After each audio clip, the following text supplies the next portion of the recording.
Hello, my name is Natalie Zacharias, and welcome to episode 5 of the Cosmic Earth Conversations.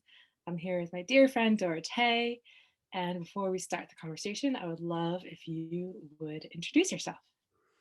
Yeah, it's my honor to be here with you, Natalie. And my name is Dorothée Sophie Royal. I'm the founder of Moonwise and host of the Moonwise podcast. And I live in Portland, Oregon, which is the traditional homelands of the Cowlitz and Clackamas people here on Turtle Island. And yeah, I'm really excited to talk with you today. Yeah, thank you so much. And I should also name that I'm on Lenni Lenape lands, and so very grateful for these lands who birthed me, and yeah, to be here is really sweet. And so giving thanks to the ancestors of the lands for the places that we're calling from. And yeah, let's start.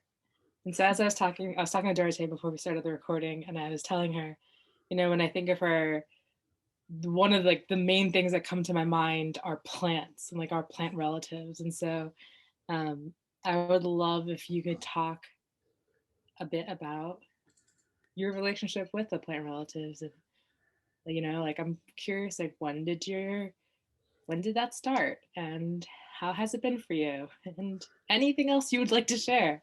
So I feel Yeah. like we um yeah, it's an important relationship for us to bring awareness to.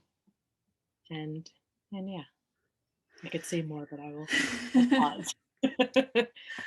Yeah, my relationship with plants goes all the way back.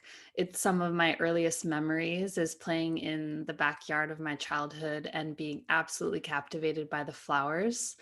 Mm, And I very much felt a magic happening around the flowers. And I certainly believed in fairies. And I just felt that there was something there that was really beautiful. mm, And I, of course, learned later from one of my herbal medicine teachers, Cami McBride, that the plants are our ancestors and that they actually made the environment and the air that humans can breathe. So we're all so very connected to plants, and they're not only a support system for our life, but yeah, we're built and evolved to have a relationship with plants. yeah, And so for a lot of my life, especially my early life, I felt kind of like I didn't belong in a certain sense. I felt a little bit like, where is my place? Where's my crew? Like who are my mhm. who are my people, Who are my people? basically? Yeah, exactly. And only, in my perhaps my early 20s, I had some experiences, just like ceremonially and personally, that I realized, oh, plants are my people. Here Yeah, I've been kind of like, wait, why am I different? um, and I realized plants are my people. And I had an experience where all the trees were pretty much just like waving at me and saying like, hey, remember us? We've been here the whole time. And it was really beautiful and felt like coming home.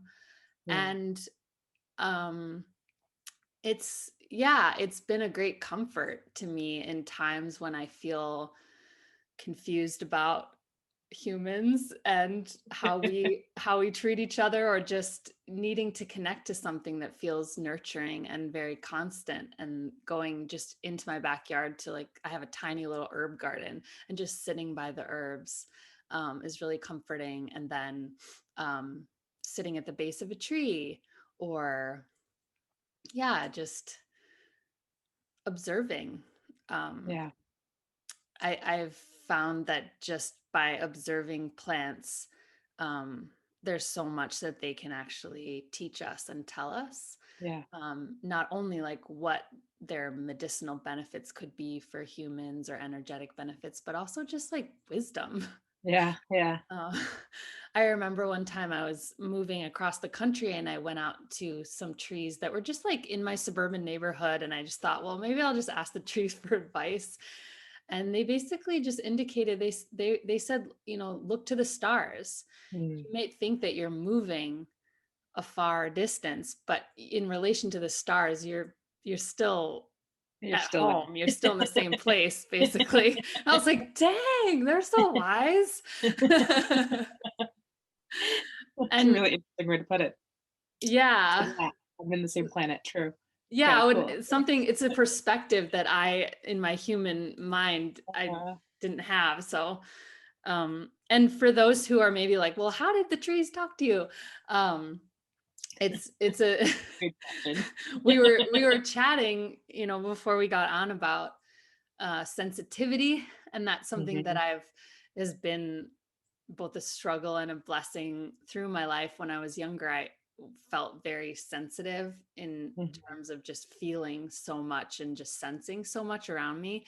And that often felt like a curse, like, oh my gosh, why am I the only one who like can't watch the scary movie, or like can smell oil from like 2 blocks away, or just notice that this one person in the grocery store is like clearly having the worst day of their life, or something like that. And just being told over and over, oh, you're too sensitive, Mhm.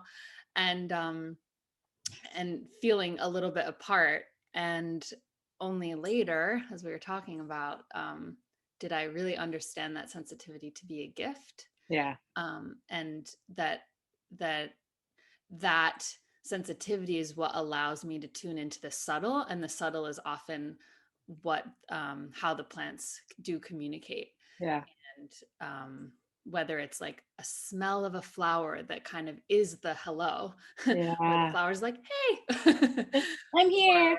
yeah, noticing like the breeze touch a leaf Mhm. of a tree and then you kind of tune into the tree, or just being able to kind of hear yeah, a message basically, that Yeah, and also trusting it, which is part of yeah. the It's a huge part of it. evolution of the gift, I guess, of like, did I just make up that? Uh-huh.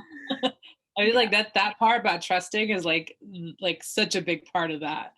Of like yeah. when you're I mean you could even just like I'm looking over the camera, I have like a bouquet of flowers that are on my altar and they look sad. I'm like, oh yeah, it's time for you to transition now. And I was like looking at them, I was like, oh, I'm like, I found myself being like really grateful for like their beauty and they're like, I don't know what kind of flowers they are, but they're really happy flowers.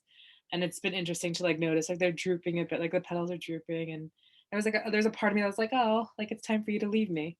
Then also like Oh, having so much gratitude for something like so there's something about flowers that feel very innocent in a way, um, and like pure. And I find that like that reflection of like, oh, where does that reside within?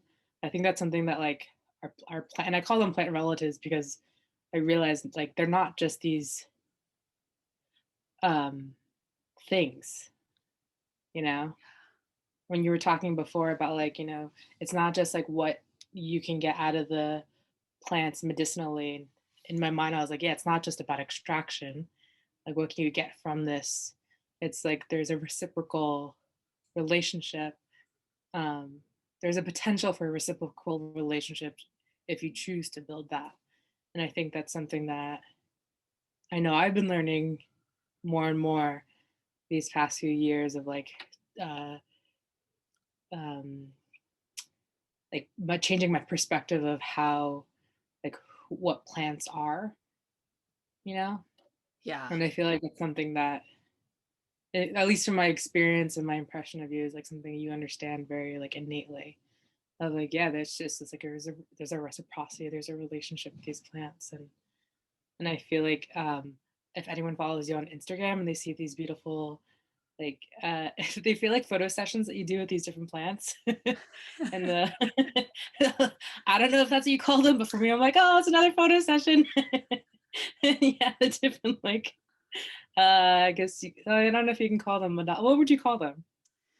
Yeah, people tend to call them flower mandalas. And for me, they're just an opportunity to walk around my outdoor area and see what's blooming and what's kind of like, hey, and Yeah. just working with it and sort of almost like praying. To me, it's like a balance activity of Mhm. like, and they usually end up as circles, sometimes not, but just looking at, yeah, I guess the closest word would be a mandala, but of course it's not, that's Yeah. culturally specific. So, um, Yeah, I started making them at a time when I was really, really struggling, Mhm. especially as a new mom, and they just they helped me feel like I was in a very small and simple way Yeah. doing something beautiful with the plants and sharing it, kind of like a little.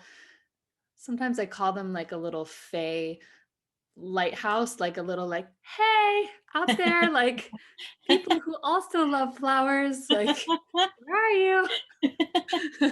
I love them. Every time I see them, I like notice my heart, like I have like a heart burst. And it's like it Oh, just like feels really like I'm like, oh, I like for some reason the way that it translates for me is it's like your love and gratitude for these plants that you're like expressing them and sharing it with others. And it always makes me so happy whenever I see them. Like I actually like literally every time like my heart goes like like that. And I'm like, oh, like it's so much like it's such a fun experience. Like everyone's gonna experience it differently, obviously. But like what a fun practice of like and now knowing that where it was like birthed from, it's like, wow, that's really beautiful. Like you were having a difficult time and you created beauty in relationship with these plants that were around you. I think, yeah. you know, there's so much in that. There's like a big lesson in that, I feel at least. Yeah, I mean, nature is so beautiful. Sometimes I just take a picture of one single leaf and I'm like, this is Hmm. a work of art. Everyone, let's look at this together, or like three little mushrooms of different Hmm. sizes. I'm like, this is gorgeous. Yeah. And I love like so much. It's funny because I've noticed, I mean, I myself I say that I've also done this in the past like year. My indoor plant um collection has grown. I started seeing memes of like people becoming like plant parents. And my sister actually got me for Christmas these socks that says plant mom.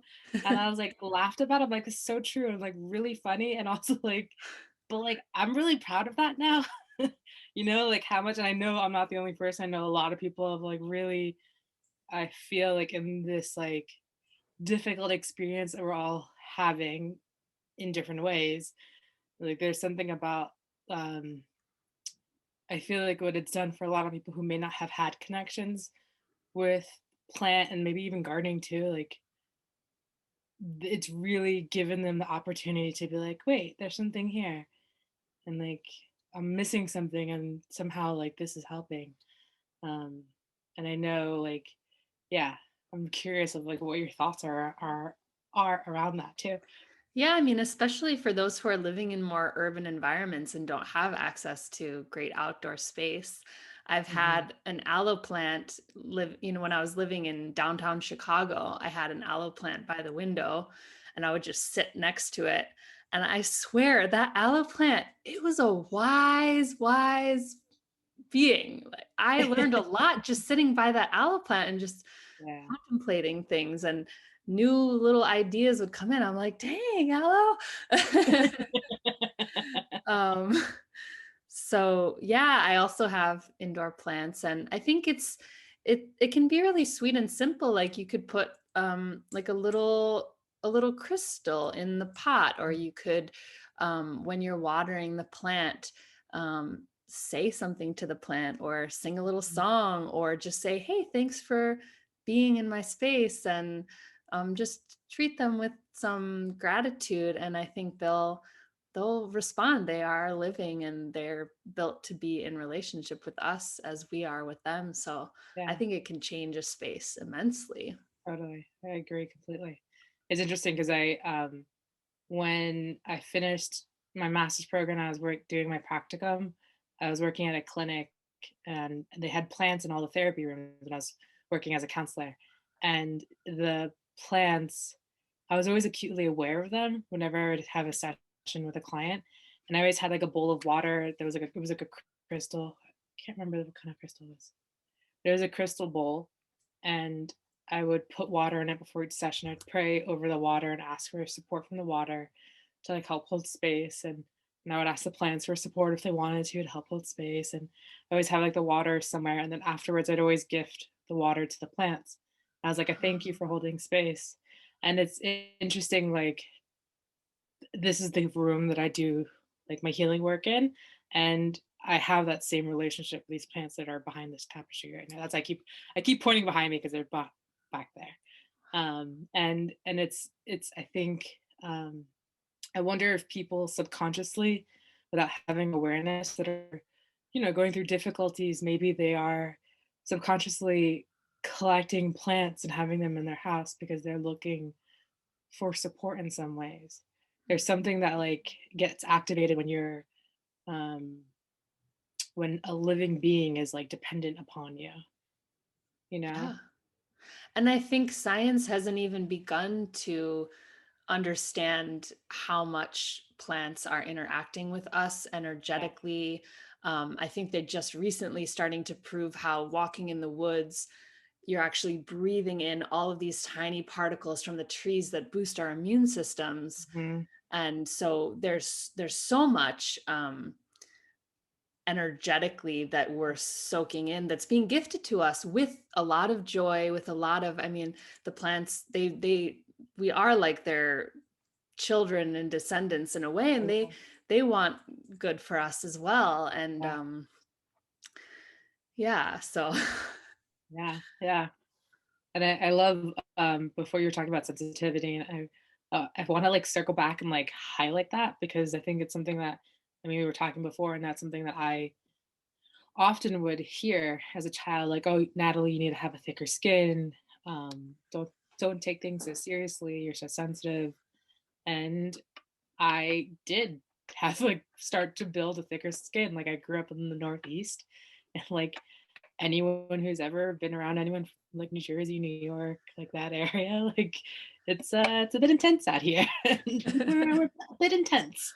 So it's kind of like uh, as a means of survival, have to like kind of unfortunately have to have a thick skin. Um, and it's been interesting, like having that like allowing the sensitivity or like reclaiming that sensitivity. And I Mhm. know I'm curious to like talk more about like what that looked like for you. And also it's like it's simultaneous, it's like letting the water go down the back. Like what is that phrase? Like water down a duck's back or something like that, I think is how it goes. Weird idioms. Um, and also like feeding that sensitivity because you're right, like absolutely, like with what people who are sensitive, um, I find that it's just like they're able to like have more awareness and receptivity to like the subtleness that's occurring at all times. Like before when I told you, I'm like, oh, the juniper told me to send you some juniper. And then you told me like your experience of like what? And I was like, I didn't know that. Honestly, did not consciously know that. Literally the juniper, like I closed my eyes and I'm like, oh, and I saw your face. I'm like, oh, I have to send that to her. And so yeah, just curious of like what that experience was for you in reclaiming your voice and like your sensitivity. I guess it's the best way.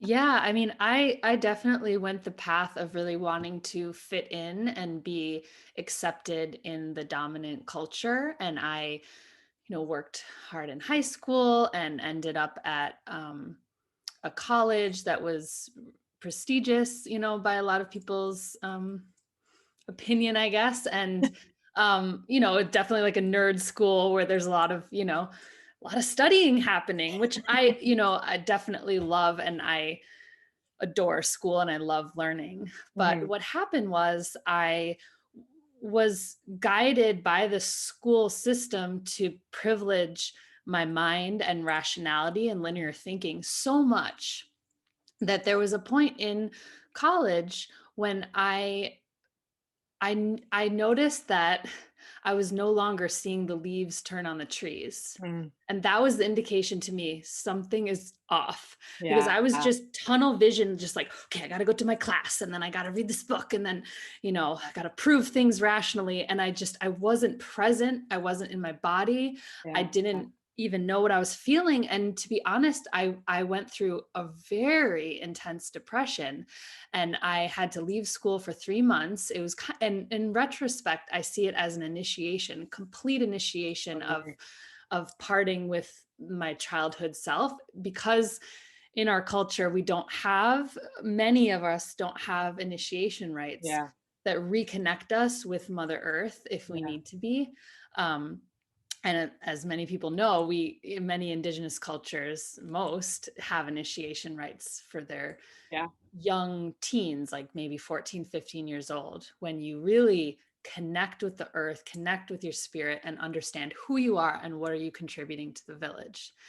Yeah. And because I didn't have that at the time, my myself needed to do that anyway. So Yeah.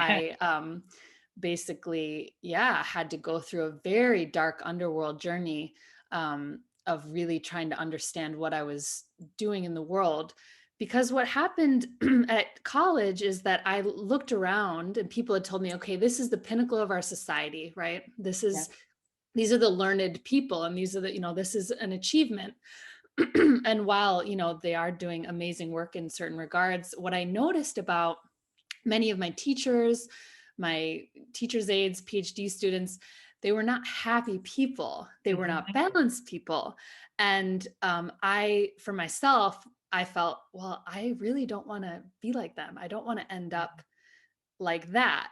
Um, Even though yes, I love, I love school, but I wanted a more balanced, holistic way of living, and that wasn't available. So anyway, long story short, I came up upon the sort of limits of living in this mind-centered, rational, linear way, and the feeling I had was like, oh my God, is this it? Because Mm. there's no joy here, there's no Yeah. beauty. Yeah. And so I had to kind of go a different route after graduating and explore more body-based, earth-honoring ways of learning and Yeah. living. Yeah. So it came to a point where I was able to take an herbal medicine course and reconnect with the plants in an environment where my intuition was an asset and not just like a silly thing. And Like a fanciful thing.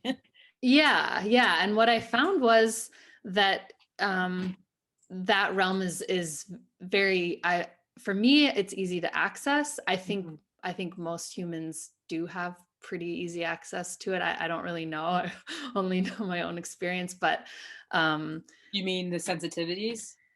I think that like humans are built to be able to communicate with plants, and maybe Absolutely. for some people the door, you can open it a little easier, Yeah. but I don't think like, okay, I'm just so, I'm special, Yeah. no one else can do this. I think Yeah. humans are built like, if you're in the right environment, if you're able to like, yeah, sit Yeah. down and quiet yourself, like the yarrow will tell you what it's up Yeah. Yeah. to. It's funny because I actually had this conversation with my father like at least 5 years ago. We were talking about extrasensory um, senses, and I was telling him, I was like, Dad, I'm like, I feel like everyone, how like everyone's like, oh, I'm an empath or I'm an empath, as if it's like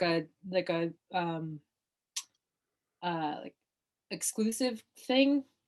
I actually feel as humans, everyone has the possibility to um like tap into their empathy and be able to like I feel like like empath and sensitivity go hand in hand in a way because it feels for me like what it really means is like being able to sense the subtleties, like the subtleties. I don't know if I said that word right. It's a really hard word to say. English language. But and I remember telling him, I was like, I don't think it's like people who can sense spirits, for example.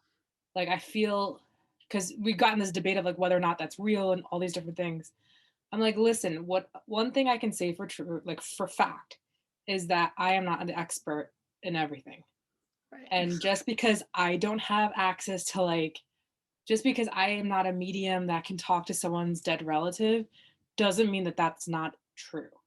It just means for me and my own like lived experience, I haven't experienced that yet.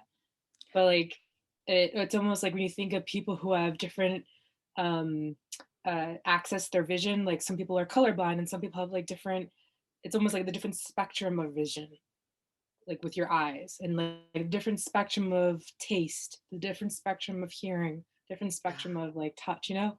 And only just because we've, what is it, six senses? I don't even know anymore. I'm like, wait, is it six senses that we're told? Like since childhood, like that's all we have is six senses. I think they say 5, Natalie. See, I told you, I'm like, I don't even You're know just at this born with the point. sixth sense. Oh, I'm thinking of the movie. That's funny. Yeah, five senses. There's the five. So see, I'm so glad I asked you. So the five senses that were told in childhood, the sixth sense for me is like subtleties and like Yeah. that. I was telling him, I was like, I feel like there's just so much more Yeah. senses that are like available, and because we've just like all agreed that like, oh yeah, it's only five, that's it, that because of that we've like trapped ourselves in this like box of only five can exist by agreeing like, oh yeah, there's only five. um where it's just like, that's just like a really interesting for me, like what else exists, you know? I'm And always curious of like what else is out there besides what we think we know. yeah, exactly. And it's also what we cultivate and what we privilege. And once um, we do start, honestly, like for me, the intuition with the plants is paying attention. It's not anything like crazy esoteric or like, you know, wild and out there. Yeah. It's really paying attention and observing and literally just, oh, how is that plant formed? How does it look like energy moves through it? Oh, it's in a spiral. It has tiny little buds. It has big flower. You know, it's Mhm. just really sitting with and observing it, or just holding it in my hand and just, you know, hey, what are Mhm. you about? Mhm. Like with a person, I mean, I was just humans. thinking that. Yeah, I mean, you can meet someone, it's like, okay, this is Natalie, but Natalie is this multidimensional being with all kinds of different personality traits and medicines. And, Mhm. you know, we can certainly get to know her and um, become more open to a relationship and learn more Mhm. and more every time. And that's one thing that about plants that I always think about is that people say like, oh, okay, yeah, that's just lavender.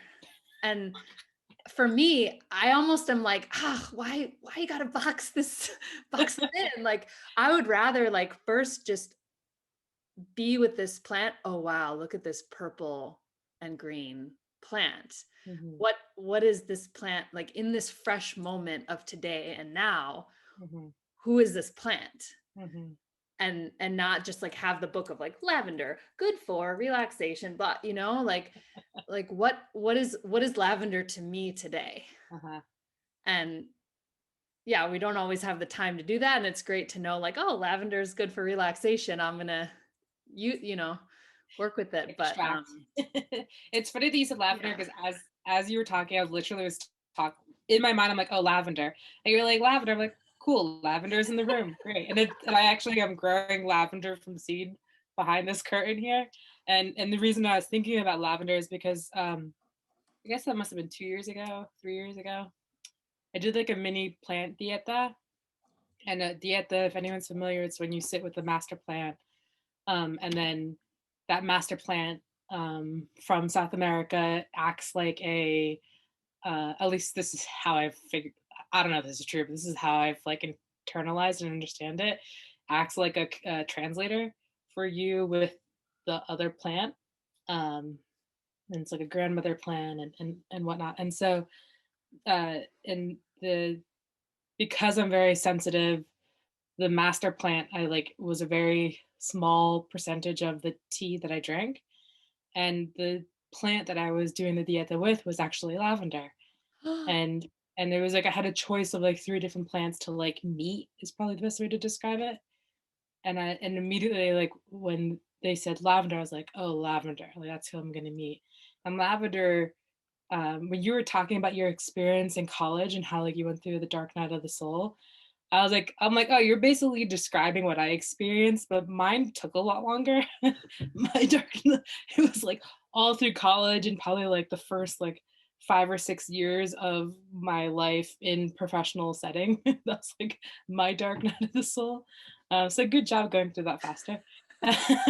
But lavender was actually in that during that time like a really supportive ally to me subconsciously, even though I didn't really have full awareness of it.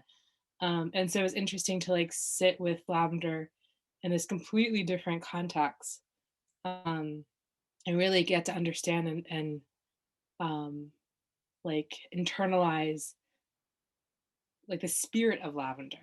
Is basically what this experience was giving me the opportunity to do. And I remember like and the teacher who was like holding the space was teaching us about the medicine of the energetic medicine of the different plants. And lavender is like a deeply, deeply feminine plant, like very watery, feminine. I have like in one of my many journals, I have a ton of like notes that I took from when the teacher was teaching us about different plants. And I remember being like, wow, lavender is so underestimated by Mhm. so many. It's just like, oh, it's just for relax. I'm like, no, you don't understand. Like, she's a master plant, like truly, not to be like looked over. It was really interesting experience for me because at the time I was going through a really intense integration from a very long um, I had just gotten back from Mongolia, and it was like a really long ceremonial experience in a very like beautiful and intense place. And this experience was like helping me integrate and like clear and all these different things. And um, I guess it's probably like the Scorpio in me that's used to having intense experiences when it comes to healing. And it was actually really lovely to be with lavender in that experience and have a very intense experience, but in a very feminine way, not so much in a very masculine way. It's been a very interesting, like I'll reflect back on it even now. I mean, that's the reason why I'm growing lavender is because like ever since then, there's something about um, like that relationship deepening in a way, you know? And it's interesting like to think of like what are the plants, even if like if you've never thought of plants in a way of being allies or relatives, like what are the plants that like call to you? Like what are the plants when you're cooking, you're like, oh, I just love this, like I'm gonna put this in all my food, or what's a plant where you're like, oh man, that's such a beautiful bush or whatever, plant, flower, whatever it may be.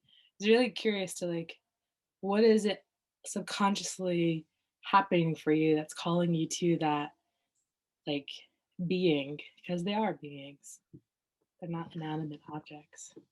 I think It's most really people, fascinating.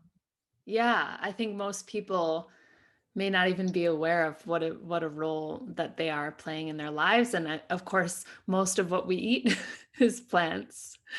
The reason Uh-huh. that we breathe is plants, but Mhm. also, I'll ask my neighbor, oh, I love your rose geranium in front of your house, and she'll really, her face will change and she'll say like, oh yeah, my grandmother used to grow these and that's why I grow Mhm. them, and she's not necessarily a, what you'd call a plant person, but who's a plant person who's not? We're all, we're Yeah, all in relationships. So yeah, that's sweet. Yeah, it's really sweet. One thing I want to talk about too is what you were talking about before about how plants, um, like how they introduce themselves to you. And you were talking about like, oh, it's the same like people. Like actually, what came to my mind was like babies when they're born. Like they can't communicate with you the way that an adult would, or like a child who can has access to language can. And I feel like there's something that the way that you learn to read a baby, and what the baby needs feels very similar to the way you would read a plant or um, like any living thing, like really anything that has life, and not life defined by science, but like anything that has energy essence in it. And yeah. as a mother, I'm curious about what your thoughts are around that. Yeah, I mean, I think it comes down to presence. When a baby can't say, "Oh, my left toe hurts because X, Y, and Z," you're, as a mother, as a nurturer, you're really paying attention to that child. Okay, why might they be crying? What do they, and also really being aware of their rhythms. Have they eaten? Have they slept? Do they, and so that's, to me, it's presence, is paying attention. And so, yeah, I think it is similar. And I do think that for me, and probably for many people, becoming a mother or becoming a parent or going through any initiation, really, which motherhood is an initiation, very strong initiation. You're I like, think it's an it can, initiation that doesn't end. exactly. It's like the greatest spiritual training in the world, people. I always joke, like, why do women turn to like gurus and priests and all this stuff when they are literally the gateways of life and death that bring through a soul and a Yeah. spirit that has its own life, mission, memory, spirit, response. Like, Hmm. that is, to me, I'm like, Let's I, talk about it. I Yeah. always like, I always ask my husband, I'm like, how are more women not completely radicalized by giving birth? Like, it's Uh-huh. just, I mean, it is the most connection to raw power that I've ever, Yeah. yeah, I couldn't even imagine. I mean, it's pure creative potential. And yeah, if you can make an actual living human, Yeah. what else can you make in the world?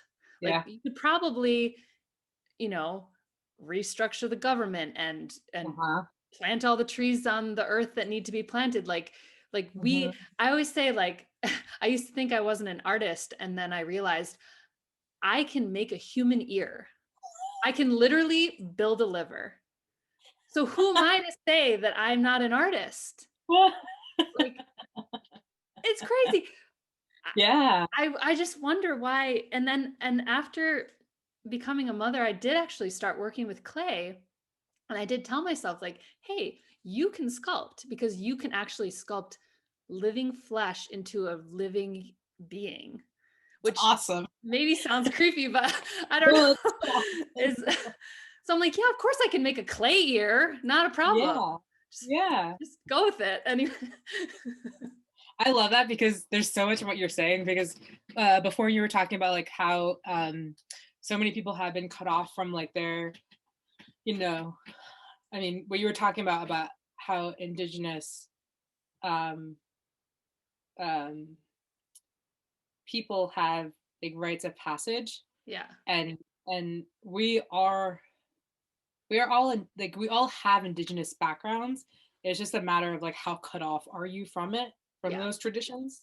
Yeah. And as you were saying, I'm like, I'm pretty sure every single original tribe of the earth has created some rituals around life because like when you think back so long ago, that's just how things were when you were everyone lives in a village at some point in your ancestral lineage there was someone living in a village and that was the way that things were done.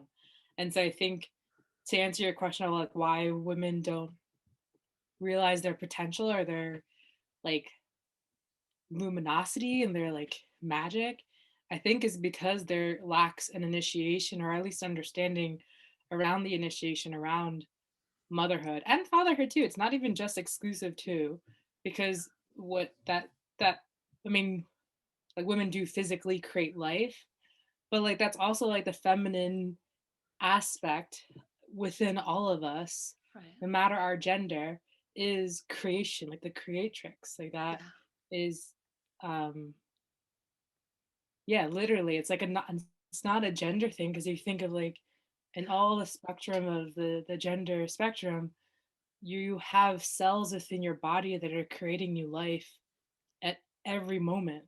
And so you're literally creating life to live in every moment. And it's like, that piece where you're talking about why is everyone looking for gurus? It's a curious thing because it's like it is good to have teachers and guidance and inspiration and all that. But then there's like, when are you giving your power away? That's like the line that I feel like people cross with that awareness that is dangerous because then they forget that like their own divinity within, you know? And yeah, I'm just like imagining like what if more people like had that like experience that you had, once you entered into motherhood of like, I am a creator, like I'm an artist. I create life. Like whether or not you have children, you create life because you're literally living.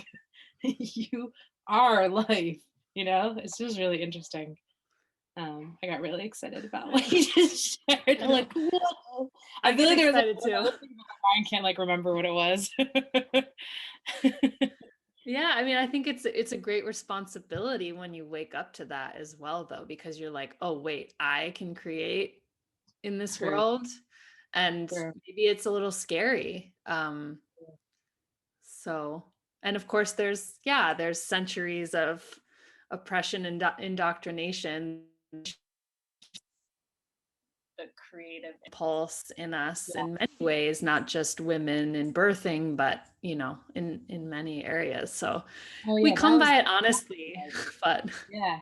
Well, it just made me think of like, oh, I bet also, I mean, not I bet, but the suppression of the feminine over centuries plays a big yeah, role in the fact that like what you were just speaking of, like that's plays a role why people don't think of like, oh, I can use this insanely and powerful like thing within me to actually create the world that I want to live in, you know? yeah, exactly. I mean, if you look at media, almost every show and movie that I see, when a woman is giving birth, she's in that medical gown and she's on her back, and a male doctor is telling her to push.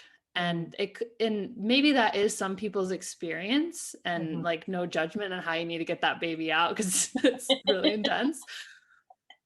But it's so far from my own experience, and I just always wonder, like, why couldn't there be more depictions of different types of birthing Mm, experiences? And yeah, also, why couldn't there be a reverence for, like, this is a medicine woman in ceremony, because that is yeah, what it is. I mean, it is a yeah, trance. This is a woman standing at the gate of life and death, pulling a soul through yeah, for humanity. So yeah. the reverence, I think, is missing in a lot of the depictions. And yeah, maybe the scripts are written by people who haven't had that experience, Actually, or for but I would hope, yeah. I would hope there could be different ways. And the truth is, you know I my husband and I, we dreamt up our child. Like, we literally, like, what is our greatest heart's desire? Mm, And he came to the mhm. earth. So Sure did. maybe we have the power to do some amazing things, it's Anyone who knows yeah. your son, he is a force. That is like, he is, yeah, he's great. I can't wait to meet him in the flesh. He's gonna be so loved up by his auntie Nat. He's not even gonna be like, who is this person? Be like, turn up you, it's been so long. Like, Mom. I think that how has it been? I mean, I know we've talked about it many times, but like I feel this, and we were talking before we started recording of you know, I'm not a mother at this moment. I am so excited for the day when I can be a mother, and also that's not my experience right now.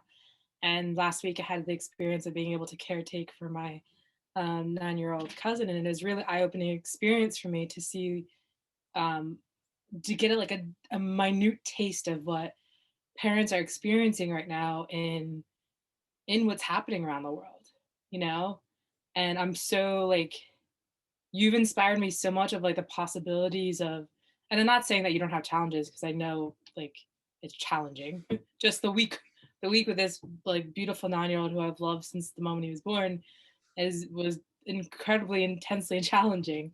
But I feel like there's been so much that, or at least this is my experience of like what I've seen, is I feel like there's just been so much you've been able to create in this time, um, or I guess explore with your son. I'm just like curious about like, yeah, what that experience. How has that part of Yeah. the initiation been for you? Yeah, 2020 really felt like an initiation for sure. um I I got laid off from a full-time job that I was doing, and it was a real blessing in disguise because it helped me to really slow down Yeah. and spend more time with my son and really cultivate the hearth of the home, like the Mhm. fire of our home. Um, and I turned to a lot of simple things like having a candle lit at breakfast or Oh, I love reading that. a certain, yeah, it's like, it's my favorite. um, yeah, or, reading a favorite book by the fire at night or pancakes on Saturdays, just like rhythms and routines, I think are so comforting, not only for children, but for the adults who are taking care of them. Because with long stretches of day where there's nowhere to go, and maybe it's raining outside and you're in these four walls, it's like, what should we do? And so creating a little family rhythm has been really sweet of like, okay, well, what do we do? Now is when we do a craft, and then now is when we read. That's been really helpful. And yeah, it's been really sweet to kind of like turn inward as a family unit and really think about, okay, how can we nurture ourselves within limitations? And Yeah. for some reason, I kind of thrive in a weird way in limitations. I don't know if that like says something about my psyche, but I'm like, okay, well, we can't do all this stuff, but what can we do? So it kind of brought out my like inner secret, like Waldorf craft mom. And I've just been, For some reason, I feel like that's like the Capricorn within you. Like, I don't know if that's true or not, but I feel like it is. I will climb up the mountain anyway. Strategically figure it out. Yeah, yeah. Yeah, it's been really nice. And just like it's empowering in a way, thinking about, okay, so like the external supports are not as Mm, much available, mhm. but what can we build that we have control over or that we have a say over, in terms of our son's education, in terms of taking care of our bodies through nourishing food or Mhm. herbal teas and supplements, or just keeping ourselves mentally resourced and Yeah. sane in a really quite challenging transformational time. Yeah. And there are definitely really hard days, but Yeah. overall what it's taught me is the resilience that we do have Mm. and the creativity that we do have. Like, okay, here's an obstacle, let's and Mhm.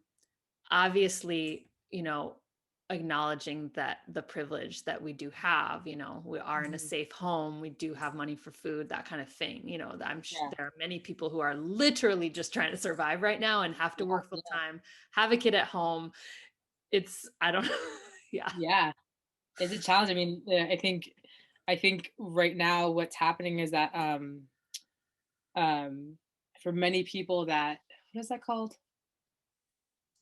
Not the core family unit. There's a word for that. I just can't think of right now. Nuclear But family. nuclear, thank you. That's the word I Okay. was looking for. The challenges of a nuclear family, I feel like are um coming up to the surface, especially if like what I was telling you is that like my cousin has to go into work and then her son is learning remotely. And so like how do you figure that out? And if you didn't have a village around you, like I mean people are struggling out there because of that, you know? Yeah. And it's no joke. And I feel like what it's really making, or at least for me, it's really highlighting the importance of like having a village. Like I'm dreaming up a space where like I mean, it's not a new dream, it's a dream I've had for quite like many years of like what would it be like to live on a plot of land where people come together and like with the agreement of stewarding the land in a good way, but also like stewarding one another and like supporting, like maybe this person has the ability to do childcare and this person needs childcare. And then how can we do it in a way that's like there's reciprocity in like how that all operates. And I feel like that there's something beautiful about that, and I know a lot of people have families who can help, like, fulfill those things, but a lot of people don't have families like that, Mhm. or, like, the culture that their family come in, it's not, like, built that way, so it's like, how can we create a new culture that does create that for people? It's just like, Yeah. it's just the possibility, like what's possible, what can we create. I mean, becoming a parent is the single thing that helped me understand that our society is not built for thriving families. That Totally. it's not the isolation, the loneliness, the despair that so many new parents feel. And we learn, to cope, and we learn to either reach out to extended family or create extended family, or lean on teachers and caregivers, but it's not really a nurturing society in that sense. And I really do hope that the changes of 2020 and beyond, I hope that we all do start to envision a life affirming way to Mhm. be raising children, to be working, to be educating each other. I think that many of us see like this particular system needs to evolve because it's just not Yeah. working for people. It's not possible. Yeah. It's funny because as you were saying that, the image that came to mind was like this like system is like standing on toothpicks, and it's like each toothpick like keeps getting knocked down. So it's like less toothpicks holding up the whole system. And it's like, yeah, before the Yeah. system collapses, we really need to like figure out a new way. Yeah. Which I And feel like is happening behind the scenes. People are figuring out a new way. yeah. Um, which is like nice and have been figuring out for quite some time.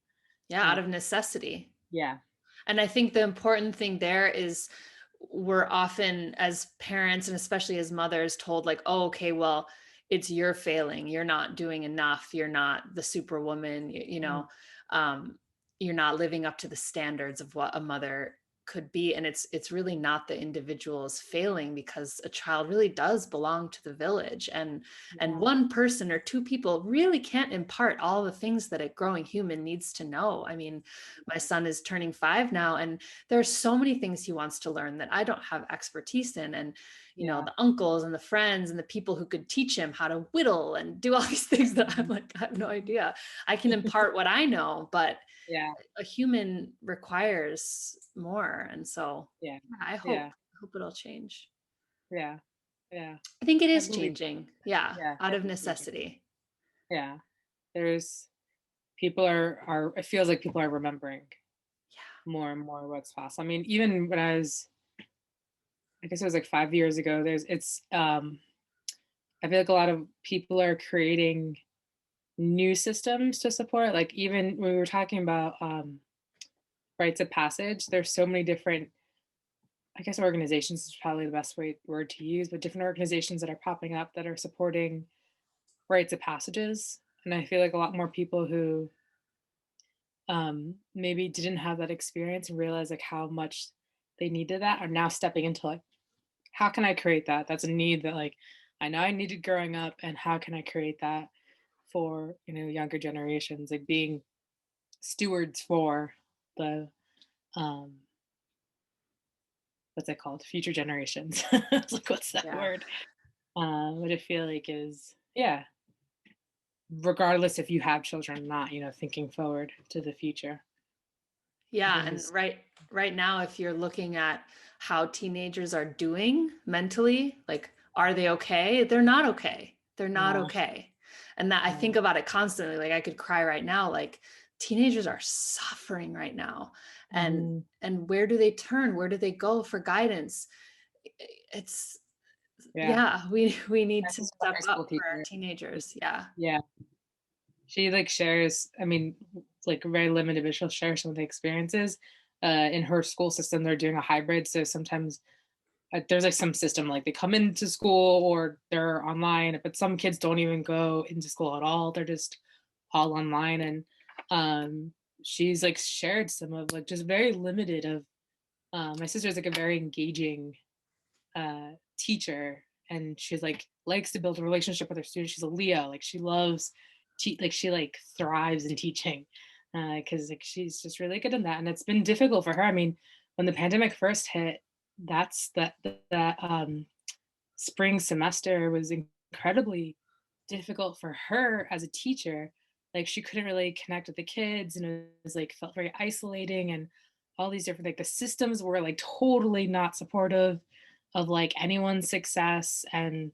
it was just like all these different things. And then even what she's experiencing now this year, this school year, it's just like it's like it feels like it's a little tiny bit better than what it was when it first happened, but still like so many things are missing, and so many kids are falling through the cracks. Um, Yeah.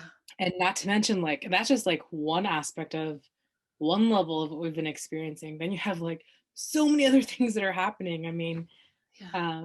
like as an adult who has tools, like it's been hard. Like just like the collective energies have been like really intense. And looking back, like I realized as a teenager, because you're in that threshold of like leaving childhood, going into adulthood, and for me, my experience is like not having like a initiation or any kind of like understanding of that experience. My only understanding was what I learned from TV, which like wasn't good. Like, quite awful actually. Put me down like not in a good way, not in a good path. Um, but like, you know, uh, teenagers I feel like are incredibly sensitive and open with all the hormone shifts. Their brains are still developing, like, you know, all these different things that are happening. And I can't imagine being a teen. I mean, I can't, before this happened, I couldn't even imagine being a teenager because of social media and all the pressures and the online bullying, all these things. And now, like, living in this pandemic and all the pressures and like all the different things that are happening, like, man, yeah, that's rough.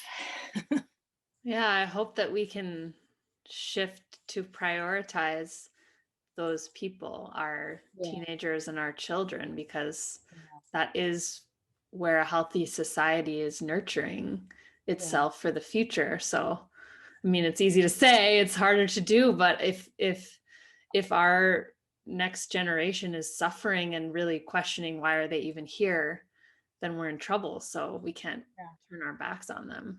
yeah. I will say too, like, I had the experience last, when was this? 2019.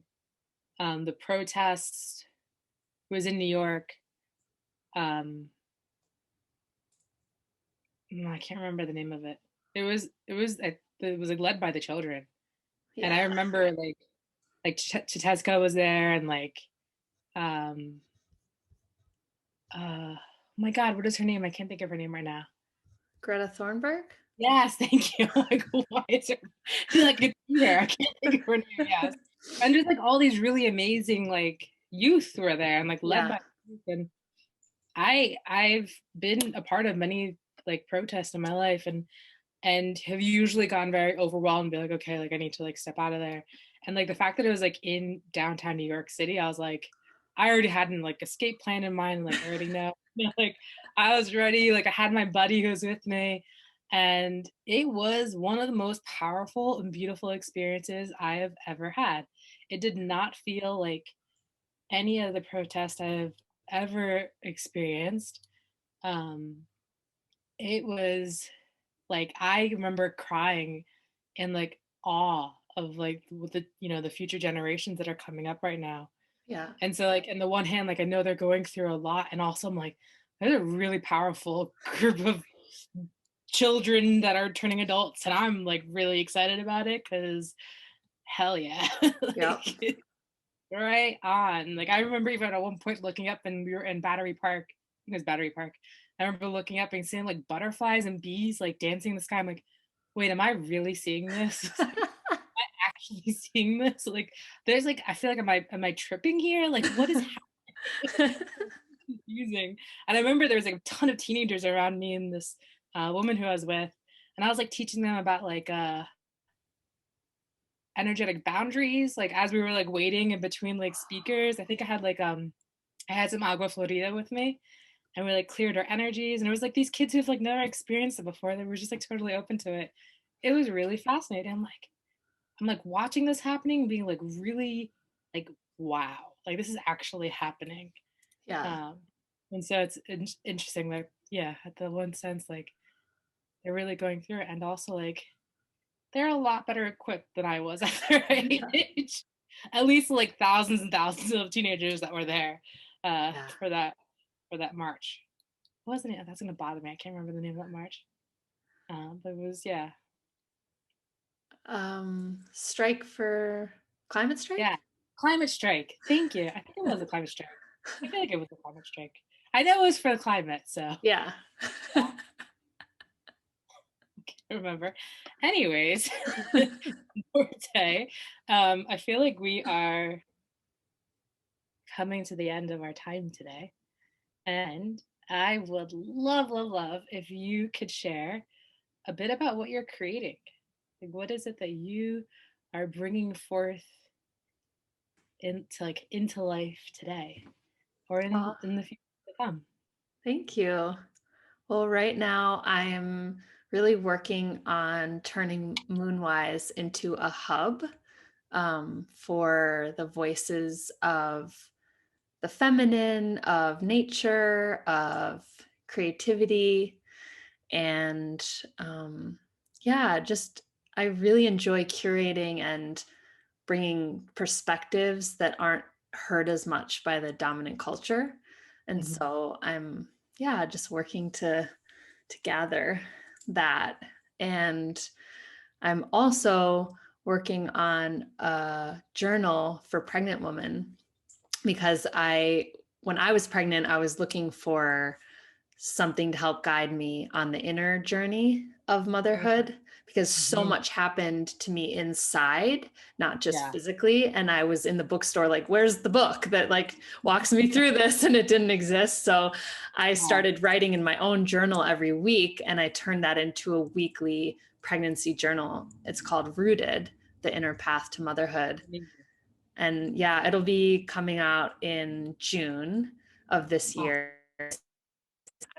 So excited, especially in a time when I think I can't imagine what it would be like to be pregnant right now. Yeah. The isolation, for people who even have extended family, maybe not getting to hang with their moms and their aunts and their grandmas and their sisters. So Totally. I'm hoping this journal will be like a hand to hold. Yeah. Um, so I'm really excited about that. And yeah, I'm wanting to just share more from the plants and the trees. I think probably some songs might be made public soon, Yeah. um, that the trees Really are excited. sharing. Yeah, it's just for me, it's always an ongoing kind of like stepping out of the closet and actually allowing myself to be seen. That's been a Mm. lifelong thing. I feel like every year I come out a little bit more like, this is the real me and here's what I want to share with the world. And I always amazed every year. I'm like, oh, I was also hiding more and I can actually bring more to Uh-huh. the public arena or the community. Yeah. So yeah, it's an ongoing healing to feel safe in the world as my true self, as a person who does listen to my intuition, listen to the plants, feel like a daughter of Mother Earth here on the planet to remind people and bring hope and inspiration and Mhm. learn to be unapologetic about that. So Mhm. yeah, it's I love that. we'll see what unfolds this year. Yeah. So you have the podcast, you have the circles, and the vision that you told me was really beautiful, and about how you were formulating the vision of what Moonwise um, will look like. How can for folks who are interested in connecting with you and like where they can find your work and stuff like that, where can they find you? Yeah, you can find me on Instagram. It's at moonwise.co. And my personal Instagram is at Dorothée Royal. The website is moonwise.co. And the podcast is called Moonwise, and it's on Apple Podcasts and Spotify. And yeah, just love connecting with community, and let's continue to nurture this life affirming culture. Mhm. May it be so. Thank you so much, Dorothée. It was so great connecting with you today. And I hope for those who are tuning into this conversation that it was supportive for you. And thank you so much for tuning in. And until the next time, sending so much love. My pen just dropped. Hope you have a great rest of your day. Bye. Thank you so much for tuning in to this week's episode of Cosmic Earth Conversations. I hope it was supportive for you, and please take a moment to like and subscribe to this video and to this channel so you can be informed of the next time an episode drops. Many blessings to you on your journey.